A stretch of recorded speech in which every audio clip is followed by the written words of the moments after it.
हे गोविंद हे गोपाल अब तो जीवन हारे। हे गोविंद हे गोपाल अब तो जीवन हारे।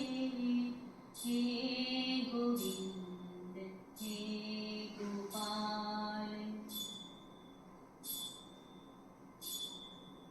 नीर पीवन हेतु गयो सिंधु के किनारे। सिंधु बीच बसत ग्राह चरण धरि पछारे। हे गोविंद हे गोपाल। चार प्रहर युद्ध भयो ले गयो मझधारे। नाग कान डूबन लागे कृष्ण को पुकारे। हे गोविंद हे गोपाल। द्वारका में शब्द गयो शोर भयो भारे। शंख चक्र गदा पद्म गरुड़ लई सिधारे। हे गोविंद हे गोपाल। सूर कहे श्याम सुनो शरण है तिहारे। अब की बार पार करो नंद के दुलारे। हे गोविंद हे गोपाल अब तो जीवन हारे। हे गोविंद हे गोपाल। हे गोविंद हे गोपाल। हे गोविंद हे।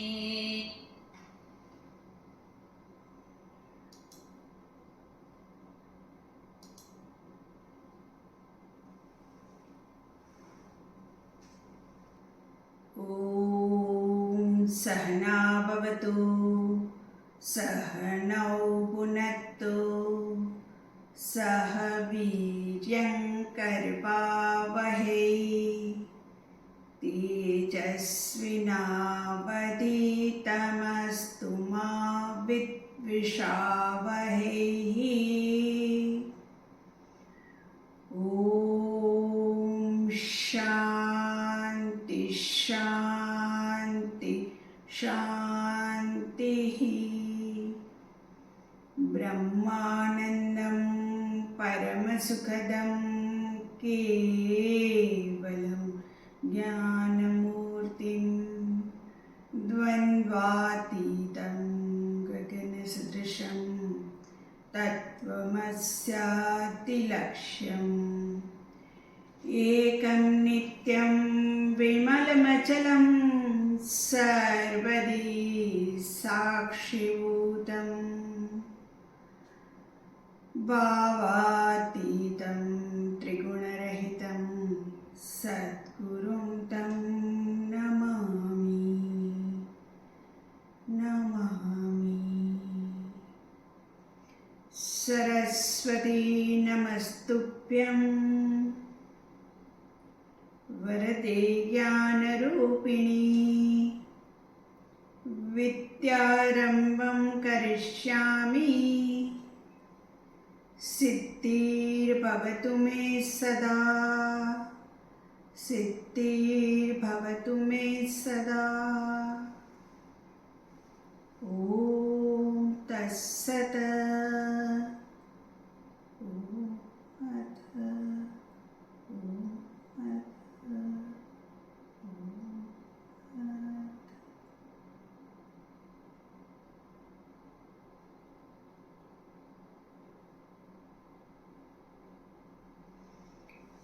जन्माद्यस्य यतोऽन्वयादितरतश्चार्थेष्वविघ्नस्वराट् तेने ब्रह्महृदाय आदिकवये मुह्यन्ति यत्सूरयः तेजो वारिमृदान् यथान्विनिमयः यत्र त्रिसर्गो मृषाः दाम्ना स्वेन सदा निरस्तकुहकं सत्यं परं धीमहि सत्यं परं धीमहि।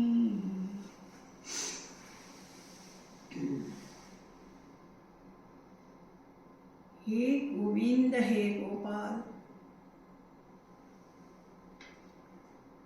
આ સુરદાસજીએ લખેલું એટલે કે એમને સ્ફુરિત થયેલું ભજન છે, પણ જે ઘટનાનું વર્ણન કરે છે એ ગજેન્દ્ર મોક્ષ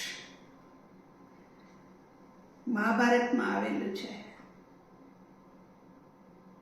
અને ગજેન્દ્ર મોક્ષ એકવાર મેં શિબિરમાં પણ લીધેલું હતું, એકવાર બીજી જગ્યાએ પણ મેં લીધેલું હતું. એટલે ગજેન્દ્ર મોક્ષની કથા એવી છે, ઇન્દ્રદ્યુમ્ન નામના રાજા હતા અને વિષ્ણુના ભક્ત હતા. પણ રાજા તરીકે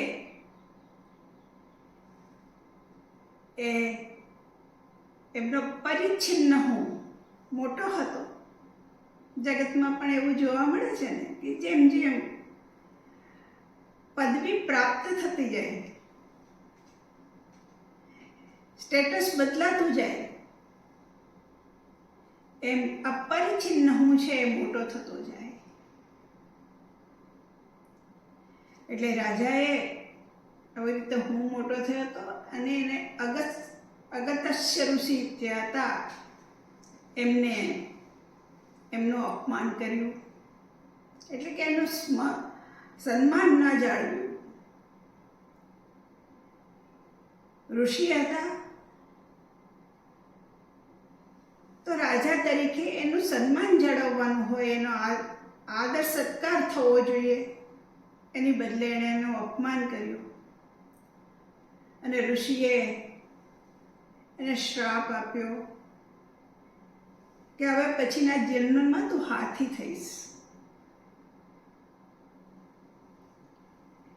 આપણે એવું કહી કે શ્રાપ આપ્યો એમ, પણ આ તો કથાનકને ગોઠવવા માટે છે.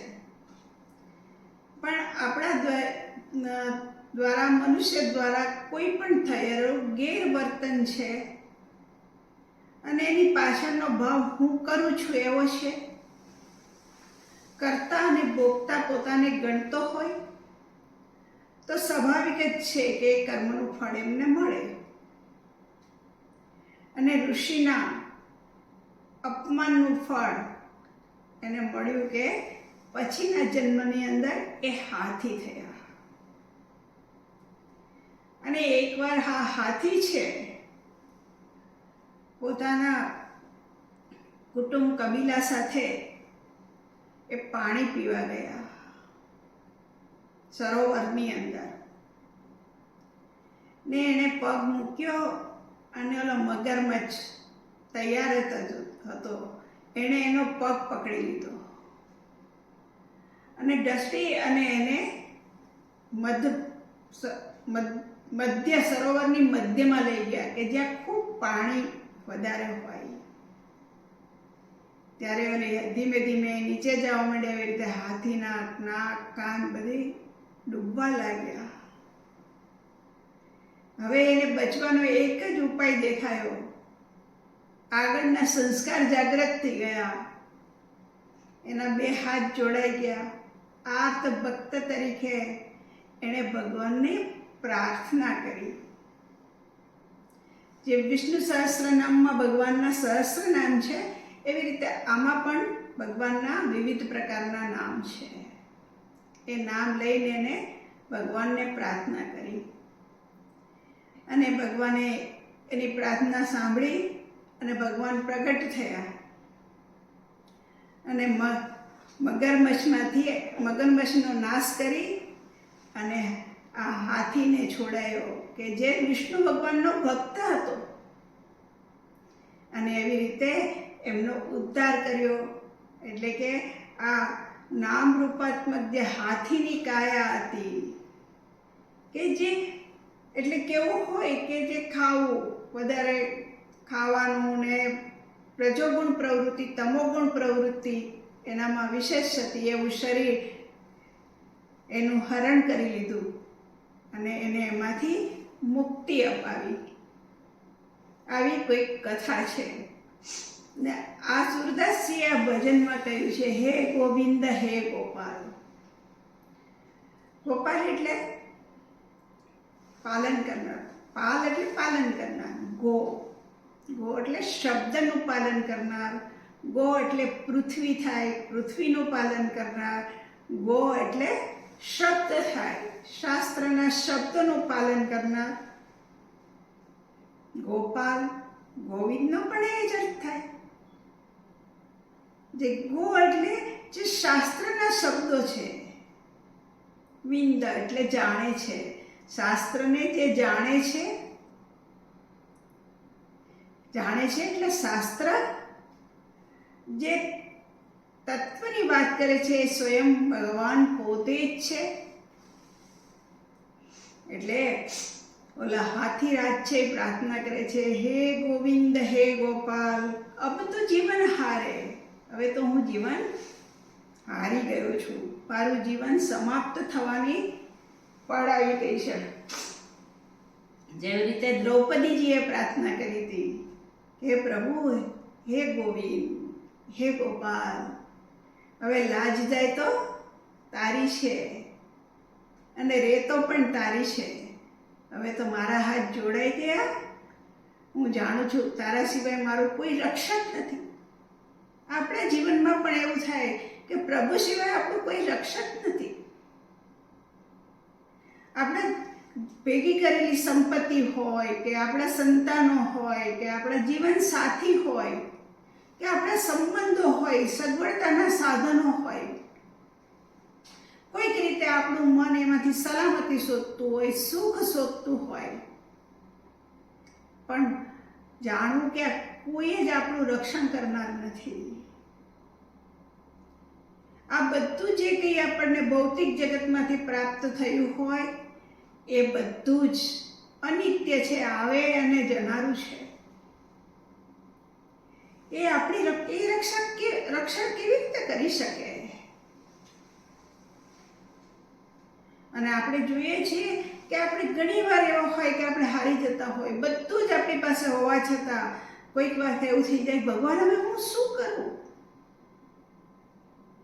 મારી પાસે કોઈ રસ્તો નથી સૂઝતો, હું તારા શરણે છું. અને હાથ ઊંચા થઈ ગયા, પ્રાર્થના થઈ, અને કેવું જ્યારે એવું થાય કે આ બધું છે મારી પાસે, બધું જ નકામું છે, કોઈ એ કામનું નથી, મારે જે જોઈએ છે એમ ના આપી શકે, અત્યારે અસ્વસ્થતા અનુભવાય છે, આ પરિસ્થિતિ પ્રાપ્ત થઈ એમાં સ્વસ્થ રીતે ઊભું નથી રહેવાતું, મારી પાસે બધું જ હોવા છતાં કોઈ મને સ્વસ્થ રાખી મૂકવા માટે સમર્થ નથી. પ્રભુ તારા શરણે છું, તો સર્વનું હિત કરનારો છો. આ પ્રાપ્ત પ્રતિકૂળ પરિસ્થિતિમાં તારા શરણે છું, મારા માટે જે હિતકારી હોય એ તું કરજે. મને તો મારા હિતની ખબર પણ નથી. નીર પૈપના હેતુ ગયો સિંધુ કે કિનારે, સિંધુ બીચ બસત ગ્રાહ, ગ્રાહ એટલે મગર, ચરણ ધરી પછાડે, પાણી પીવા માટે સરોવરમાં ગયા અને ત્યાં મગર છે. એણે શું કર્યું? આ સરોવરમાં રહેતા મગરે એના ચરણ ધરી એને પછાડ્યો, ચરણને પકડી અને પછાડ્યો.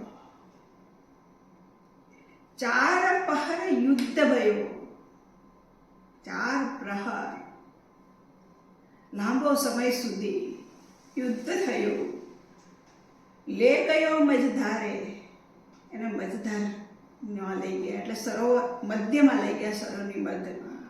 નાક નાક કાન ડૂબત લાગે, કૃષ્ણ કો પુકારે. આપણને એવું થઈ જાય કે હવે તો આમ શ્વાસ લેવાની પણ તકલીફ છે, એટલી બધી અસ્વસ્થતા અનુભવાય, શું કરું? ત્યારે જે ખરા હૃદયથી ભગવાન માટે પુકાર નીકળ્યો હોય તો ભગવાન આપણું રક્ષણ કરે છે. એની પાસે ભગવાન પાસે કોઈ વિકલ્પ નથી.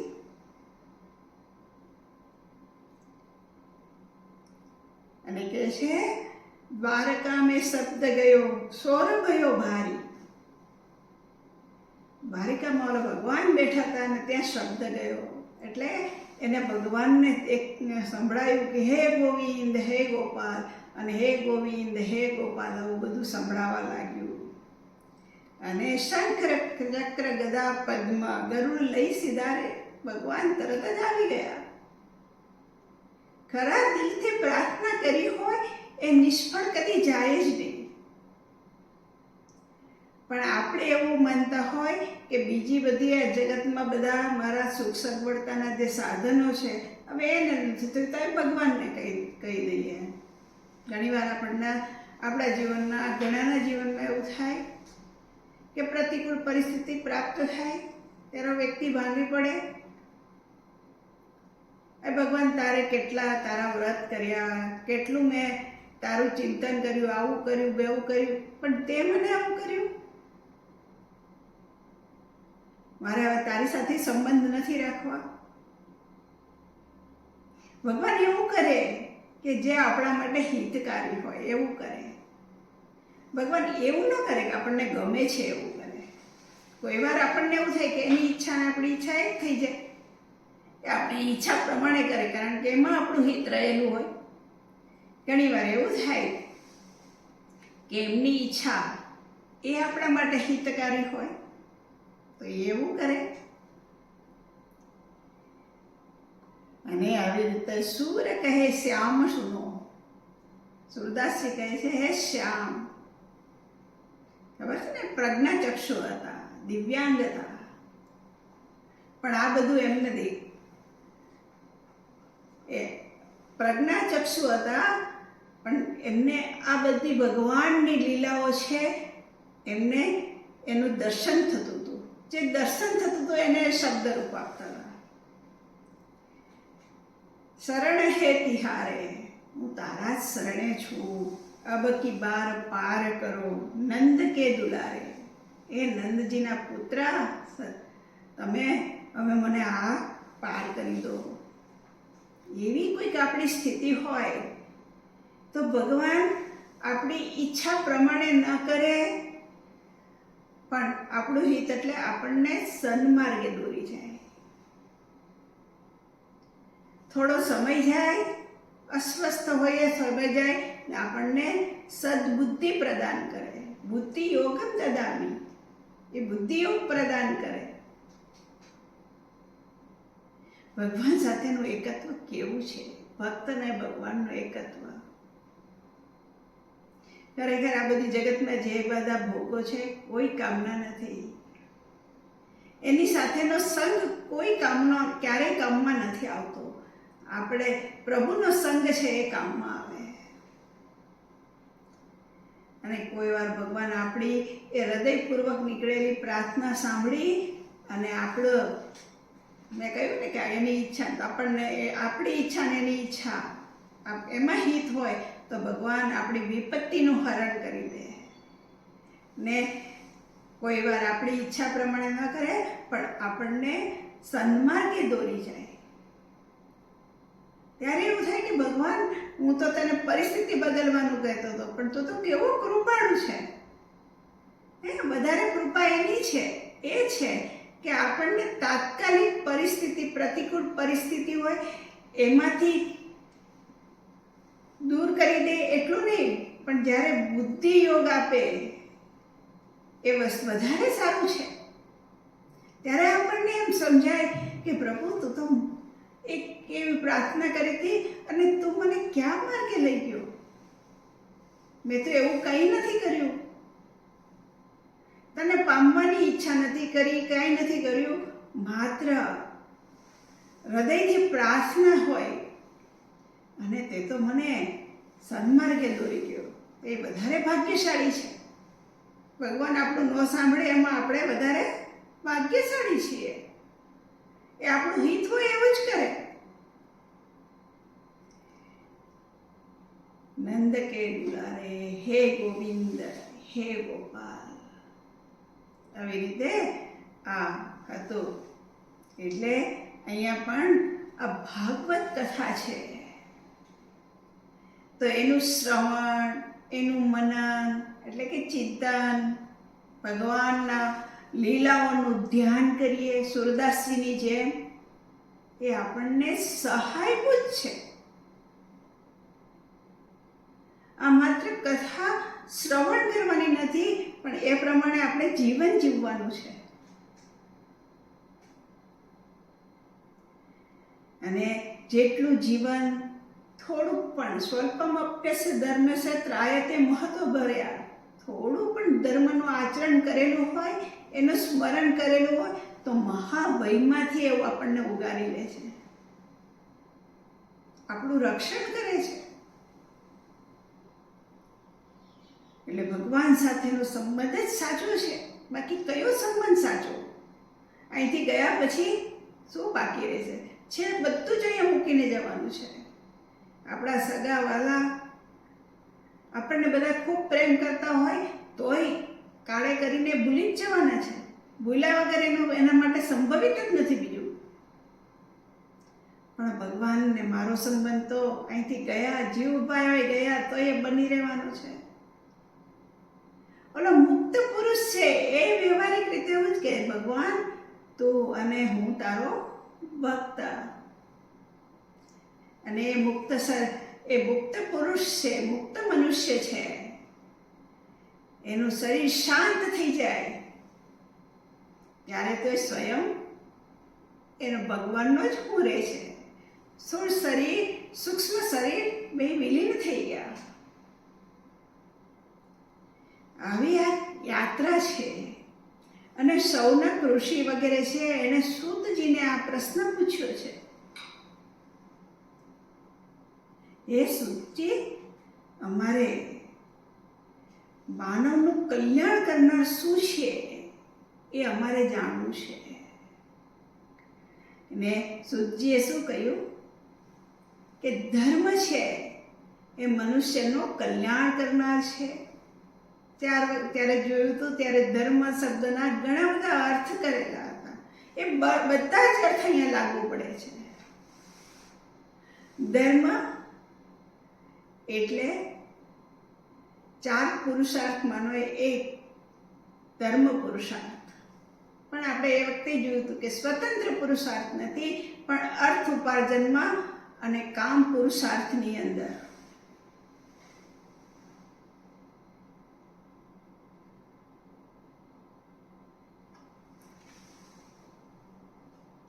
કામ પુરુષાર્થની અંદર એ કેવું છે કે યુટ્યુબ બંધ થઈ ગયો છે, પણ હું પછીથી અપલોડ કરીશ. કેમ બંધ થઈ જાય ખબર નથી પડતી.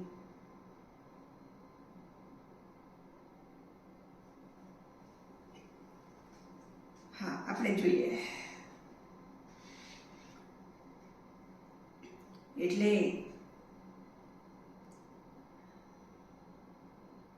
હા, ધર્મ પુરુષાર્થ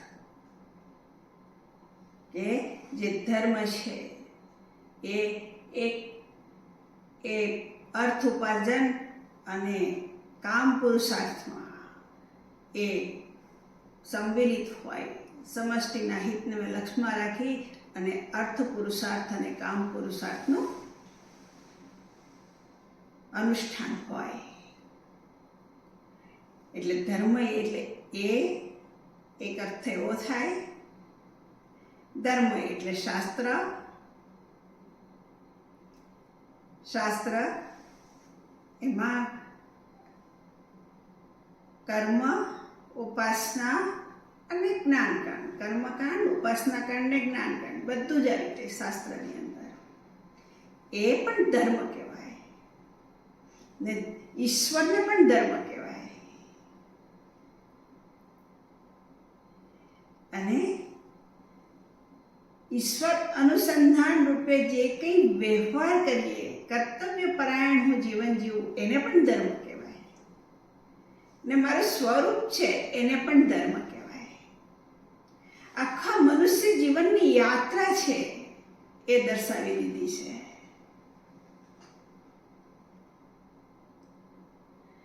કે મનુષ્ય જીવનની યાત્રા કેવી હોય તો કે આવી હોય. ધર્મના આધારે પરિપાલન હોય. આ જગતમાંથી હું લેવા માટે હું કર્મેન્દ્રિયો દ્વારા પ્રવૃત્ત થાવ અને જગતને ઓળખવા માટે પ્રવૃત્ત થાવ. કે હું જે કંઈ પ્રાપ્ત કર્યું છે એ ભોગ કરવા માટે પ્રવૃત્ત થાવ. એ બધામાં ઈશ્વરના અનુસંધાન રૂપ હોય, ઈશ્વર સેતુ રૂપ હોય.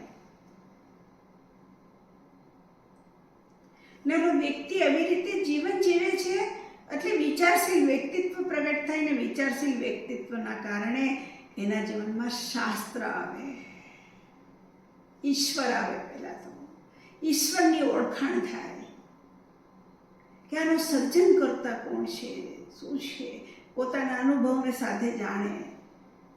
મારે તો એને ઓળખવો છે. અને ઓલા શાસ્ત્ર આપણા જીવનમાં આવી જાય, શાસ્ત્રને પ્રગટ કરનાર કોઈક આપણા જીવનમાં આવી જાય. અને પછી જ્યારે ખબર પડે શાસ્ત્ર દ્વારા કે ઓહો, મારે તો એ પરમાત્માને આત્મભાવે ઓળખવાના છે, તો એ શાસ્ત્ર દ્વારા સહકારી સાધન છે, સાક્ષાત સાધન છે. એ મારી પાસે પ્રગટ થાય, એ પ્રમાણે હું જીવન જીવું અને વૈરાગ્ય પ્રાપ્ત થયો છે અને અંતે હું મારા સ્વરૂપને ઓળખું. આવી રીતે આખી યાત્રા છે. એ ધર્મ શબ્દ દ્વારા શૌનક આદિ ઋષિએ જે પ્રશ્ન પૂછ્યો હતો એના સંદર્ભનો અત્યાર સુધી જે શ્લોકો જોઈએ એમાં એને આવી રીતે સૂતજીએ ઉત્તર આપેલો છે. કેવું સરસ છે ભાગવત, કે આખી આટલા થોડા શ્લોકની અંદર મનુષ્ય કેમ જીવન જીવવું એની કળા દર્શાવી દીધી.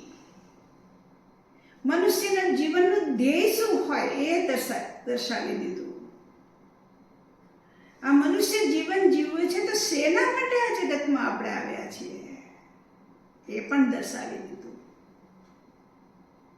એ ધર્મ શબ્દ, ધર્મ દ્વારા જે કંઈ ઉદ્ઘાટિત થાય છે શબ્દો, ધર્મનો અર્થ થાય છે, એ બધાને એ અર્થ એ ધર્મને માટે આપણે જીવનમાં જાળવી રાખવાની જરૂર છે. શાસ્ત્રને જાળવી રાખવાની જરૂર છે. શાસ્ત્રના ઉદ્ઘાટિત જેના થકી થતું હોય એના આપણા જીવનમાં સન્માન એનું બની રહેવું જોઈએ. એટલે પરમાત્મા, પ્રથમ ગુરુ પરમાત્મા છે. એ આખી પરંપરા પ્રત્યે સન્માન જળવાઈ રહેવું જોઈએ. આપણા વ્યવહાર કાળે કર્મયોગ હોય, એ જ ભક્તિ યોગ, એ જ ધ્યાન યોગ આપણા જીવનમાં હોય. આ જીવન જીવવા જેવું છે. જે કરીએ છીએ એ જ કરવાનું છે, પણ મારી અહીંની સમજદારી બદલાઈ જવાની જરૂર છે. મારે શું કરવું જોઈએ ને શું ન કરવું જોઈએ, આ ધર્મ શબ્દના અર્થને હું જોઉં મારી કઈથી મારા જીવનમાં તો ઘણું બધું મારે નથી કરવા જેવું એ બાજુ ઉપર હું મૂકી દઉં અને કરવા જેવું છે એ જીવન જીવવું. અને આગળ કહે છે, હવે એમનો ઉપસંહાર કરતા કહે છે,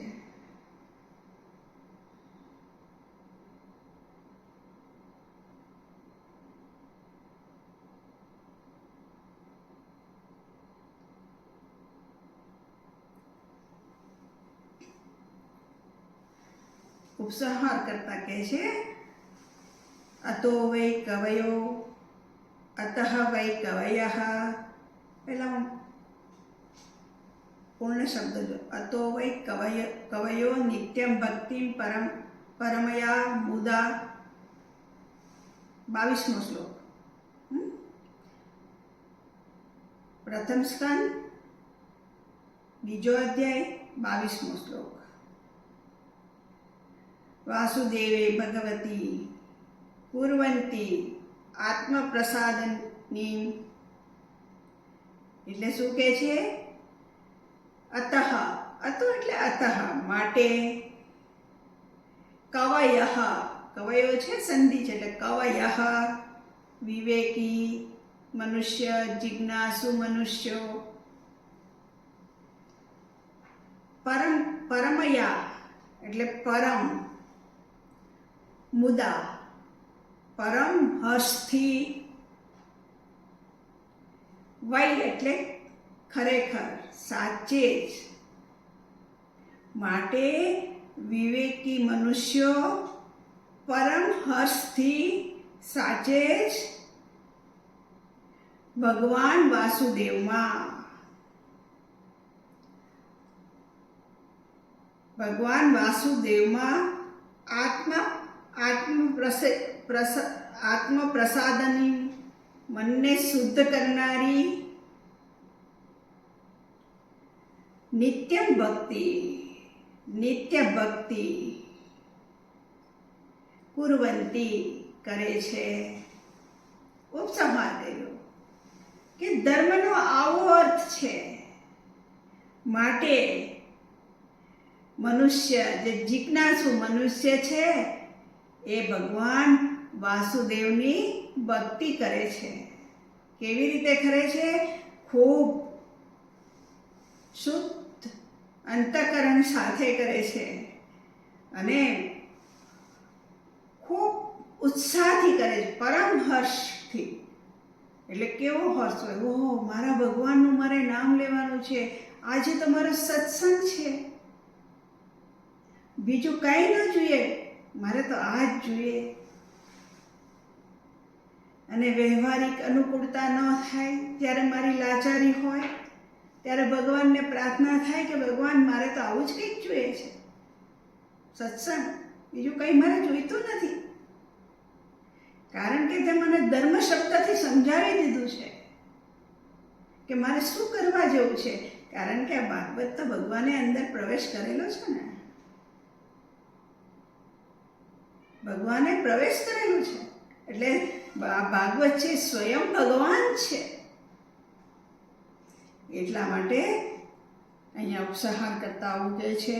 અને ભગવાન વાસુદેવમાં, વાસુદેવનો અર્થ આપણે પહેલા પણ જોયો છે કે જે સર્વમાં વાસ કરે છે. આ બધા જ ભૂતો છે એમાં ભગવાન સર્વત્ર વ્યાપ્ત છે અને ભૂતો એનામાં રહેલા છે.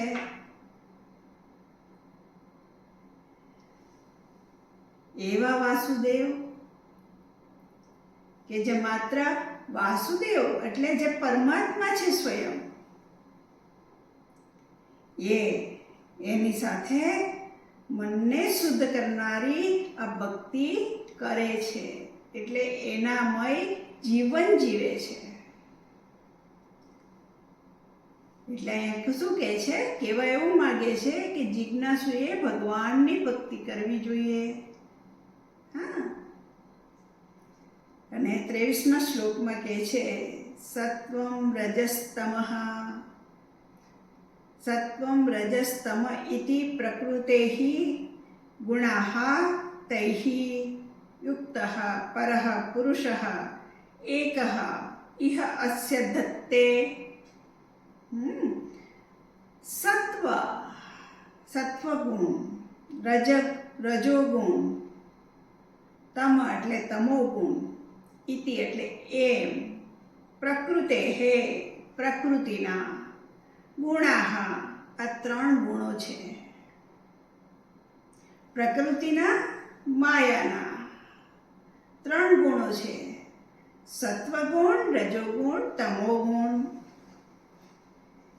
તૈહિ તે ગુણોથી, યુક્તઃ એટલે યુક્ત. પરઃ પુરુષઃ એટલે પરમ પુરુષ પરમાત્મા. પરઃ પુરુષ એકઃ એટલે એક પરમાત્મા જ છે. આ સત્વ રજસ તમ એમ પ્રકૃતિના ત્રણેય ગુણોથી, ત્રણ ગુણો છે ને તે ગુણોથી યુક્ત એકઃ પરમ પુરુષ એક પરમાત્મા. જે એક પરમાત્મા છે, એકમ અદ્વિતીયમ, જેમાં એક છે પણ બીજું નથી. 1 2 3 4 એની પાસે એકની વ્યવહારિક જગતમાં તો આપ ચાલે, પણ ભગવાનના સંદર્ભમાં એવું કહેવામાં આવે છે એક ભગવાન જ છે, એક ભગવાન પછી બીજું કંઈક નથી. એટલે કે છે એક પરમાત્મા ઇહ આ લોકમાં અસ્ય એટલે આ જગતના. અને આગળનો શ્લોક પણ આની સાથે જ લેવાનો છે. એટલે શું કહે છે આટલું રાખીએ, આગળ વાંચી લો શ્લોક.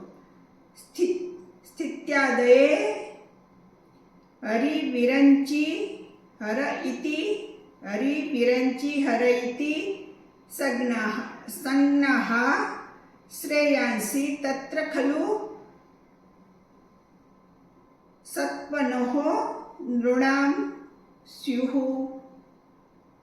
એટલે એક વસ્તુ એવું કહે છે કે આ પ્રકૃતિના ત્રણ ગુણો છે. સત્વ રજ અને તમો એ પ્રકૃતિના ત્રણ ગુણો છે. અને તે ગુણોથી યુક્ત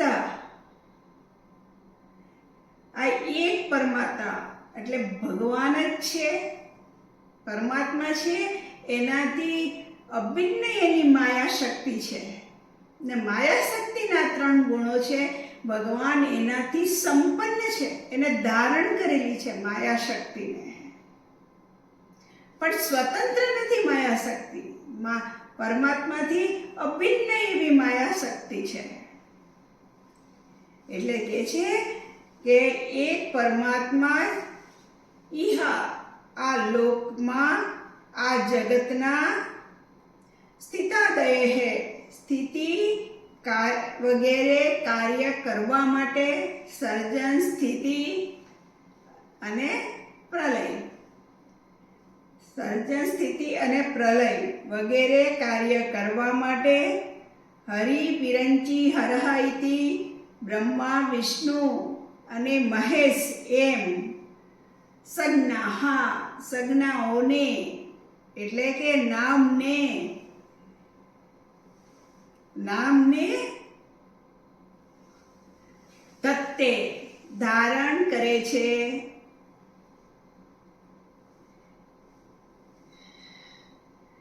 તત્ર તેમાં ખલુ તેમાં સાચે જ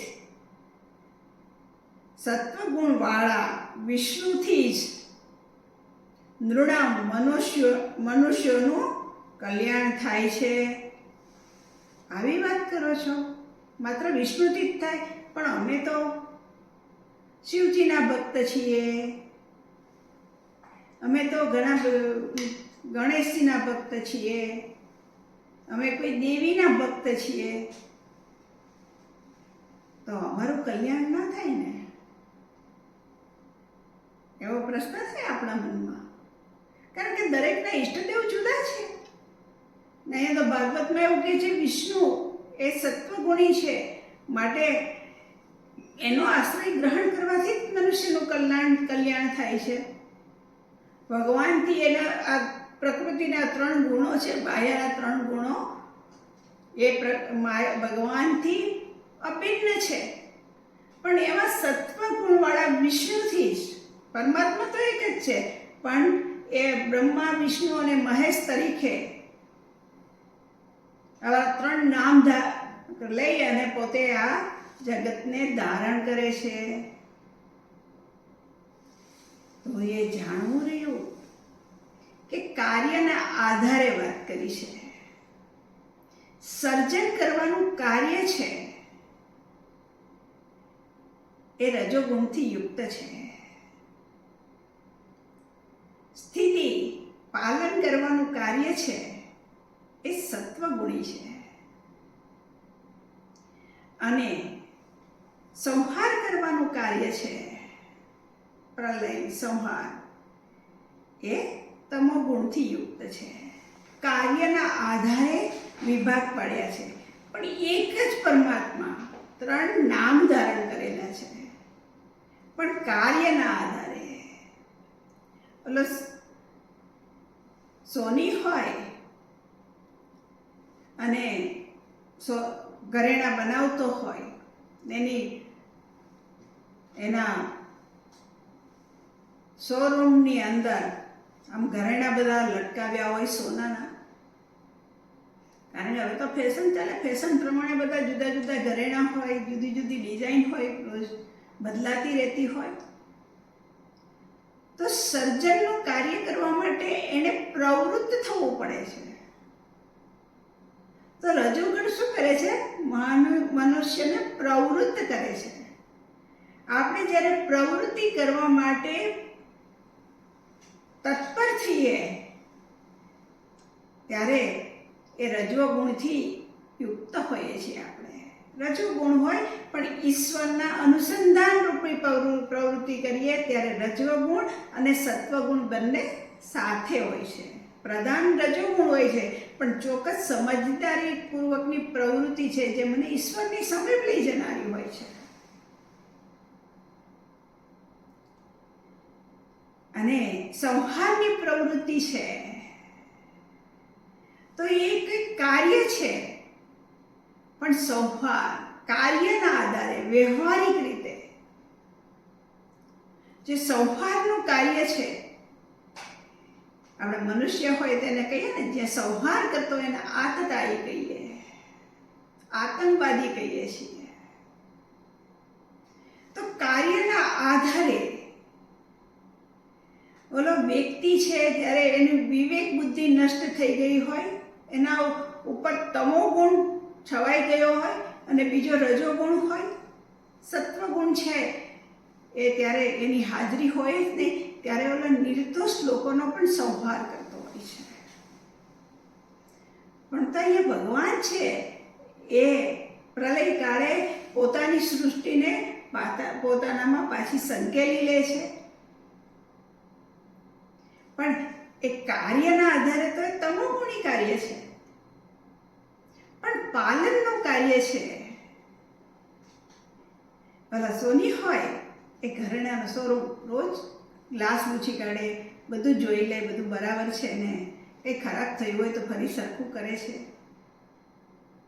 અને પછી હવે એવું થયું કે હવે ઘણા બધા વખતથી આ વેચવા મૂક્યા છે, કંઈ વેચાતા નથી, હવે તો ડિઝાઇન જતી રહી, ત્યારે એ શું કરે? ત્યારે એને એવું થાય કે આમાંથી સોનું લઈ લો, એટલે પાછું એને લગડીમાં ફેરવી દે. કોના નામરૂપનો સંહાર કરી નાખ્યો.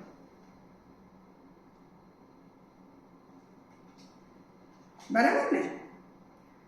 પણ એનું જાળવણીનું કાર્ય છે, એટલે ભગવાન આપણું પાલન કરી રહ્યો છે.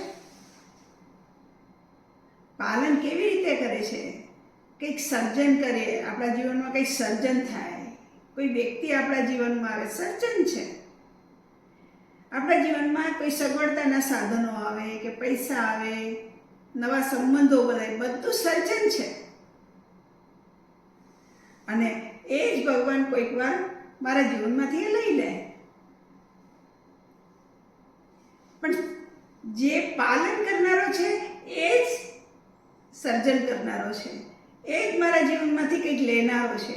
કારણ કે મારા હિતને લક્ષ્યમાં રાખીને કંઈક આપણા જીવન મૂકે, કંઈક આપણા જીવનમાંથી લઈ લે, અને પરિણામે આપણને સ્વસ્થ રહેતા શીખવાડી દે. આપણે આપણને પ્રાપ્ત થતી પરિસ્થિતિમાં સ્વસ્થ રહેતા નથી આવડતું. સ્વસ્થ રહેતા નથી આવડતું, માટે મારી બુદ્ધિ છે એ યોગ્ય માર્ગે દોરાતી નથી. પણ આ વસ્તુને જાણું હું કે મારે સત્વ ગુણને ધારણ કરવાનો છે. રજોગુણ રૂપી પ્રવૃત્તિ હોય, મારે સત્વ ગુણને ધારણ કરીને જ કરવાની છે. ઈશ્વર અનુસંધાન રૂપ હોય. મારે જીવનમાં કંઈક છોડી દેવાનું છે. કામ, ક્રોધ, લોભ જે મારા અવરોધક પરિબળ છે એને છોડવાના છે. મારા ઉપર સંયમ કરીને પણ મારે છોડવાના છે. એને મારા જીવનમાંથી દૂર મૂકી દેવાના છે. નરસિંહ મહેતાએ નથી કહ્યું, નારાયણનું નામ જ લેતા વારે તેને તજીએ રે. મને જે અવરોધક હોય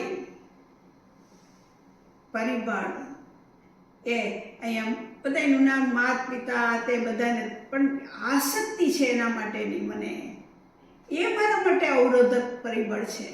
એ મને રોકે છે. એ આસક્તિને હું ત્યજી દઉં. છોડવાનું છે.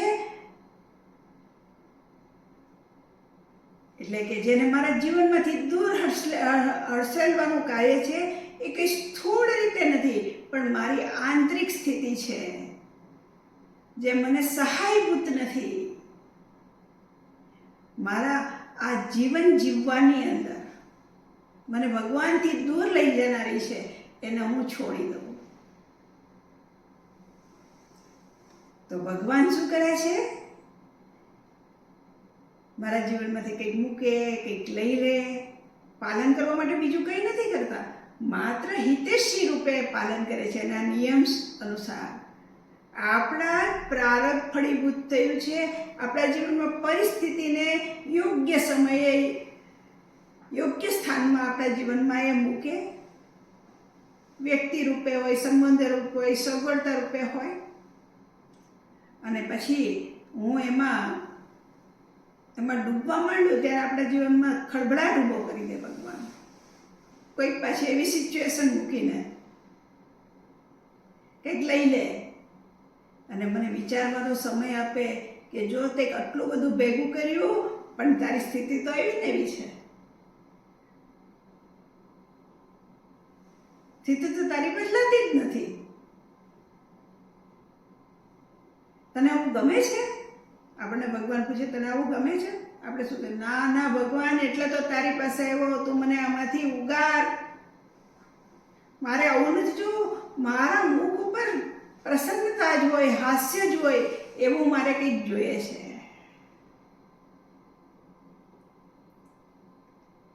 અને તો ભગવાન કહે, તો આ મને તારા હિત કરવાની રીત મારી આવી છે. તું જે તારી પાસે આવે છે એનો તું માલિક નથી, એનો માલિક હું છું. પણ તને આપું છું અને પાછો લઈ લઉં છું. એમાં તને સ્વસ્થ ઊભો રહેતા આવડી જાય. એ તારે જોઈએ છે ને. આવે અને જાય, અનિત્ય છે તો આવવાનું છે ને જવાનું છે, પણ હું મારી સ્વસ્થતા જાળવી રાખું. ઘણાના જીવનમાં મેં એવું જોયું હોય કે ઘણા બધા લોકો હોય અને એક પતિ પત્ની અને એનો એક દીકરો હતો, અને કંઈક થયું ને એના સંતાનનું મૃત્યુ થયું. પછી ઊભું કેવી રીતે રહેવાનું? તો એણે કહ્યું કે આ બધું છે, હું શું કરું? તો કે મારે તો આ જગતની અંદર અનેક બાળકો છે, બધાયનો મારા ન બનાવી તો એક જ મારો કેમ? અને એણે માત પિતાનું ઘર કરીને મોટું એવું પોતાની સંપત્તિ વધી, એમાં બાળકોને, અનાથ બાળકો હોય જેનું કોઈ નથી, એ બધાને લાવીને એને મા બાપ જેવો પ્રેમ આપ્યો કે ઓલોથી એકને જ આપવાનું હતું, આટલા બધાને. અને એનું સુંદર કાર્ય જોઈને ભગવાન શું કરે? એને શું કરે? એને તો દાદાની બુદ્ધિ યોગમ, એને તો એ જ આપવાનું છે ને. એને સન્માર્ગે જ દોરી જવાનો છે. એટલે આવું છે. એટલે આપણે જે કંઈ ભગવાન, જે કંઈ નામરૂપ આકાર હોય આપણા ઈષ્ટદેવ, એને ભજીએ એમાં કોઈ વાંધો નથી. વિષ્ણુનો અર્થ પણ એવો જ થાય છે વ્યાપનશીલ, તે સર્વવ્યાપક છે એ પરમાત્મા. આકાશમ પતિતમ તોયમ સાગરમ પ્રતિ ગચ્છતિ, સર્વદેવ નમસ્કારમ કેશવમ પ્રતિ ગચ્છતિ. આકાશમાંથી ઓલા વાદળમાંથી ઓલો વરસાદ પડે, તોયમ પાણી પડે, સાગરમ પ્રતિ ગચ્છતિ, એ ત્યાં જ જાય.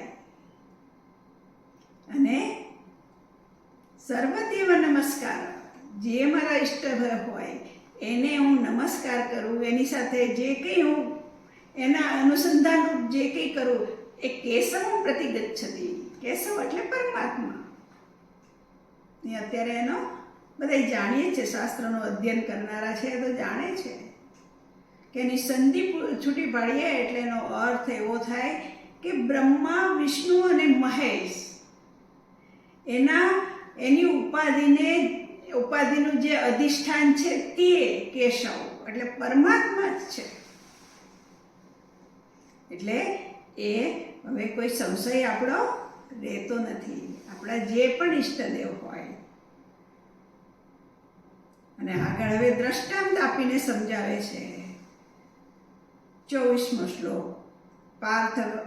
પાર્થિવાત દારુણ્યઃ ધૂમઃ તસ્માત અગ્નિઃ ત્રયીમયઃ તમસઃ તુ રજઃ તસ્માત સત્વં યદ બ્રહ્મ દર્શનમ.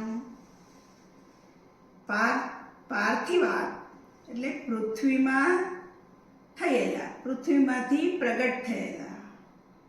દારુણઃ, કાષ્ઠ એટલે લાકડું.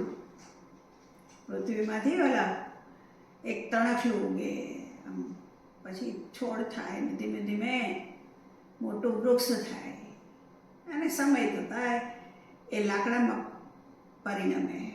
એટલે પૃથ્વીમાંથી થયેલા કાષ્ઠથી ધૂમઃ, ધુમાડો શ્રેષ્ઠ છે, કારણ કે ધુમાડાની વ્યાપકતા વધારે છે. જેનાથી વ્યાપક હોય એ શ્રેષ્ઠ ગણાય.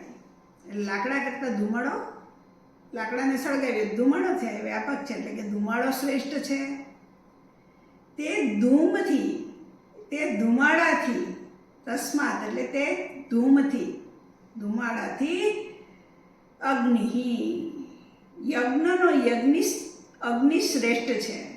યજ્ઞ પ્રગટાવ્યો, અગ્નિ તો અલા જંગલની ઉપર આગ લાગી અને ત્યાં પણ આગ છે. આપણા રસોડાની અંદર આપણે ગેસ પ્રગટાવીએ ત્યાં પણ આગ છે. દીવો કરીએ એ પણ અગ્નિ જ છે.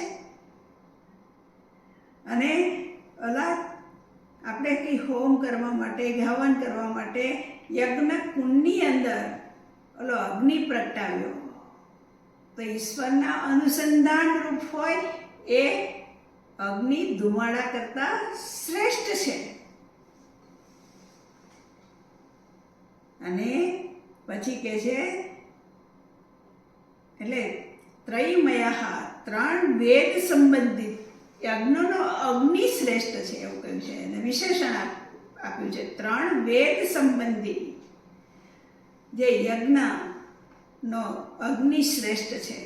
નિત્ય નૈમિતિક કાર્યો હોય એમાં અગ્નિહોત્રાદિ કર્મો કરવાના હોય શાસ્ત્રોમાં, એ તો આપણે બધું આપણને તો ખબર નથી શું છે, પણ આપણે તો કોઈક વાર ગણેશ હોમ કરીએ, કોઈક વાર દેવી માટે ચંડી પાઠ કરાવડાવીએ, નવરાત્રિ હોય ત્યારે પૂજા કરાવડાવીએ, નવચંડી યજ્ઞ કરીએ, વિષ્ણુ યાગ કરીએ. આ બધું જે વેદ સંબંધિત હોય કે સ્મૃતિ સંબંધિત હોય એવો, પણ એમાં અગ્નિ તો હોય જ, પ્રગટાવવો જ પડે. તો બીજા બધા અગ્નિ કરતાં આ અગ્નિ કે આ ધુમાડા છે એ અગ્નિ શ્રેષ્ઠ છે. અને આગળ કહે છે તમસઃ તુ, તમો ગુણ કરતા રજઃ રજોગુણ શ્રેષ્ઠ છે, અને તસ્માત એટલે તે રજોગુણથી સત્વગુણ શ્રેષ્ઠ છે. યદ બ્રહ્મ દર્શનમ જે પરમ બ્રહ્મના દર્શન થાય છે. યદ એટલે જે સત્વગુણથી પરમ બ્રહ્મના દર્શન થાય છે, માટે સત્વગુણ શ્રેષ્ઠ ગયો છે. જ્યારે મારું વ્યક્તિત્વ સત્વગુણથી સંપન્ન થાય ત્યારે જ હું મારા સ્વરૂપને ઓળખી શકું છું. માત્ર રજોગુણ હોય કે માત્ર તમોગુણ હોય તો એ તો મને સંસારમાં રાખનાર છે. હું દુઃખી છું એની વારંવાર અનુભૂતિ કરાવનાર છે. એટલે આવી રીતે ઉપાધિની વિશિષ્ટતાથી ફળ પણ તે પ્રમાણે પ્રાપ્ત થાય છે. તે અહીંયા ઉદાહરણ દ્વારા આપીને સમજાવ્યું આપણને. હવે ભગવાનની ભક્તિમાં પૂર્વે થયેલા આચરણનું પ્રમાણ આપે છે. પહેલા ભગવાનની ભક્તિમાં આપણે જે કંઈ આચરણ કરેલું હોય એનું પ્રમાણ, એટલે એ પ્રમાણ દર્શાવે છે. શું કહે છે? ભુજીરે મુનયઃ અથ અગ્રે ભગવંતમ અદોક્ષજમ સત્વમ વિશુદ્ધમ ક્ષેમાય કલ્પન્તે.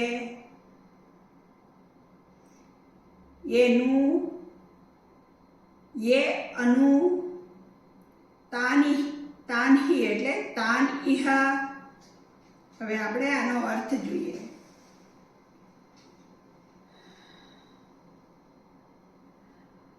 અથ અગ્રે પ્રાચીન કાળમાં, આરંભમાં, મુનયઃ મુનિઓ,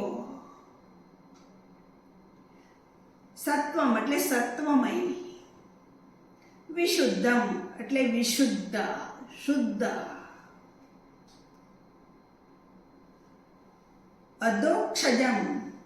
અદોક્ષજમ એટલે જેની ક્યારેય કમી કે વૃદ્ધિ થતી નથી. જે પહેલા છે એવું ને એવું અત્યારે છે, અને એમાં કંઈ પણ ફેરફાર થયા વગર ભવિષ્યમાં પણ રહેવાનું છે. જે ભૂતકાળમાં છે એ જ વર્તમાનમાં છે, કંઈ ફેરફાર થયા વગર. અને ભવિષ્યમાં પણ જેનામાં કોઈ ફેરફાર થવાનો જ નથી, જે નિત્ય છે, એને અદોક્ષજમ કહેવાય. ભગવાનનું નામ છે નિત્ય સ્વરૂપ પરમાત્મા. એટલે સત્વમય વિશુદ્ધ અદોક્ષજ એટલે નિત્ય સ્વરૂપ પરમાત્મા. ભગવંતમ ભગવાનને, આ ભગવાન માટેના વિશેષણ દર્શાવ્યા કે પ્રાચીન કાળમાં આરંભમાં મુનિઓ સતયુગની અંદર તો સત્વમય વિશુદ્ધ અદોક્ષજ ભગવાન માટેના 3 વિશેષણ આપ્યા છે. ભગવાનને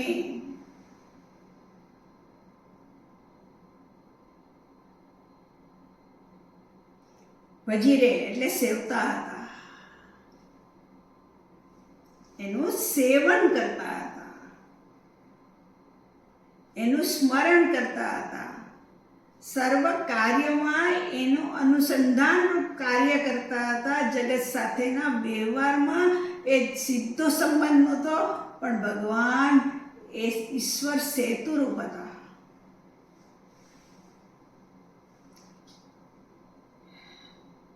અને ઇહ એટલે તાનિહ છે, એમાં ઇહ આ લોકમાં, એ અનુ એટલે જેવો, તાન એટલે તેને અનુસરે છે.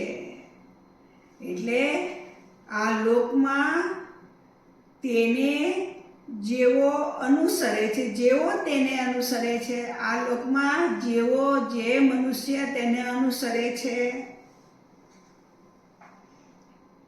એ જ પ્રમાણ છે. કોણ? મુનિઓ પ્રમાણ છે. આરંભમાં સતયુગમાં પ્રાચીન કાળમાં સતયુગમાં સૃષ્ટિની શરૂઆતમાં આ મુનિઓ સત્વમય વિશુદ્ધ એટલે શુદ્ધ, જેમાં કોઈ મળ નથી અને જે નિત્ય સ્વરૂપ પરમાત્મા છે એવા ભગવાનને એ સેવતા હતા. તો પ્રમાણ શું થયું? આપણા પરંપરામાં ગુરુ શિષ્ય પરંપરાના આધારે જોઈએ તો એ આપણી પરંપરા મને ક્યાં નહીં પ્રાપ્ત, મારા ગુરુ પર એને એના ગુરુ પર એના એમ કરતાં કરતાં ક્યાં જઈને અટકવાનું છે? એ સત્વયોગ સુધી પહોંચવાનું છે. આપણે જાણતા નથી વચ્ચેની પેઢીઓને, એટલે એ ત્યાં જવાનું છે. અને એટલે ઓલા મુનિઓ, અને મુનિઓને આ જ્ઞાન કોને પ્રદાન કર્યું? એ પરમાત્માને.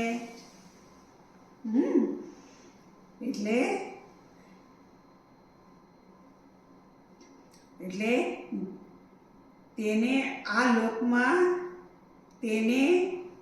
લોકમાં જેવો તેને અનુસરે છે, સેમાએ કલ્પંતે, એ કલ્યાણ માટે સમર્થ બને છે. એટલે સેવન કોના કરવા જેવું છે? ભગવાનનું સેવન કરવા જેવું છે. અને એ મારા માટે ભગવાનનું સેવન, મારા માટે પ્રમાણ દ્રષ્ટાંત શું છે? આ મુનિઓ છે.